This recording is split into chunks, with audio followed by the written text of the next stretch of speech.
இப்போ இது வந்து உச்சிமேடு ஏரியா கடலூரில் நேற்று புயல் கரையை கடந்த சூழ்நிலையில் இங்கே கடலூரில் மழை வந்து இடைவிடாமல் பெஞ்சிட்டே இருக்குது. நைட்லேருந்து அன்இன்டரப்டாக மழை பெஞ்சிட்டே இருக்குது. அதனால் லோ லையிங் ஏரியாவான உச்சிமேடு பெரிய கங்கனாங்குப்பம் இங்கெல்லாம் வந்துட்டு தண்ணி நிறைய அதிகமாகிட்டு இருக்குது. ஸோ ரோட்டில் தண்ணி போயிடுச்சு. வீட்டுக்கு உள்ளே போகலை, பட் வீட்டு வாசல் வரைக்கும் தண்ணி இருக்குது. ஸோ மக்கள் வந்துட்டு எங்களுக்கு காலையிலேருந்து கால் பண்ணிகிட்டே இருந்தாங்க. ஸோ ப்ளஸ் நம்ம கலெக்டர் சார் தலைமையில் தாசில்தார், ஆர்டிஓ, நான், அதுக்கப்புறம் ஆர்டி டிபார்ட்மெண்ட் ஏரியாஸில் ரூரல் ஏரியாஸில் வந்து பொறுத்த வரைக்கும் ஆர்டி டிபார்ட்மெண்ட், அர்பன் ஏரியாஸ் பொறுத்த வரைக்கும் கார்பரேஷன் இவங்கெல்லாம் மேடம்லாம் சேர்ந்து நாங்கள் இப்போது டீமாக ரெஸ்கியூ பண்ணிகிட்டு இருக்கோம். இப்போது நம்ம என்டிஆர்எஃப் ஃபோர்ஸஸ் இங்கே இருக்காங்க, டிஎன்டிஆர்எஃப் ஃபோர்ஸஸும் இருக்காங்க.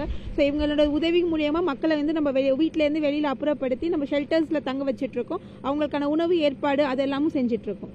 இப்போது இது வந்து உச்சிமேடு ஏரியா கடலூரில் நேற்று புயல் கரையை கடந்த சூழ்நிலையில் இங்கே கடலூரில் மழை வந்து இடைவிடாமல் பெஞ்சிட்டே இருக்குது. நைட்லேருந்து அன்இன்டரப்டாக மழை பெஞ்சிட்டே இருக்குது. அதனால் லோ லையிங் ஏரியாவான உச்சிமேடு பெரிய கங்கனாங்குப்பம் இங்கெல்லாம் வந்துட்டு தண்ணி நிறைய அதிகமாகிட்டு இருக்குது. ஸோ ரோட்டில் தண்ணி போயிடுச்சு. வீட்டுக்கு உள்ளே போகலை, பட் வீட்டு வாசல் வரைக்கும் தண்ணி இருக்குது. ஸோ மக்கள் வந்துட்டு எங்களுக்கு காலையிலேருந்து கால் பண்ணிகிட்டே இருந்தாங்க. ஸோ ப்ளஸ் நம்ம கலெக்டர் சார் தலைமையில் தாசில்தார், ஆர்டிஓ, நான், அதுக்கப்புறம் ஆர்டி டிபார்ட்மெண்ட் ஏரியாஸில் ரூரல் ஏரியாஸில் வந்து பொறுத்த வரைக்கும் ஆர்டி டிபார்ட்மெண்ட், அர்பன் ஏரியாஸ் பொறுத்த வரைக்கும் கார்பரேஷன் இவங்கெல்லாம் மேடம்லாம் சேர்ந்து நாங்கள் இப்போது டீமாக ரெஸ்கியூ பண்ணிகிட்டு இருக்கோம். இப்போது நம்ம என்டிஆர்எஃப் ஃபோர்ஸஸ் இங்கே இருக்காங்க, டிஎன்டிஆர்எஃப் ஃபோர்ஸஸும் இருக்காங்க.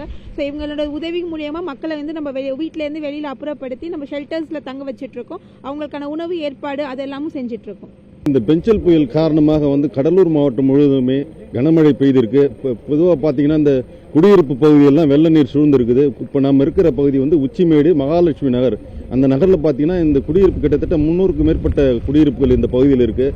இந்த பகுதியில் வந்து வெள்ள நீர் சூழ்ந்ததுனால அங்கிருந்து பொதுமக்கள் வெளியே வர முடியாத ஒரு சூழ்நிலை இருந்தது. இப்பொழுது பார்த்தீங்கன்னா மாவட்ட நிர்வாகம் சார்பில் தேசிய பேரிடர் மீட்பு குழுவினர் வந்து அந்த பகுதியில் ரப்பர் படகுகள் மூலம் சென்று இப்போ அந்த பொதுமக்களை மீட்டுட்டு இருக்காங்க.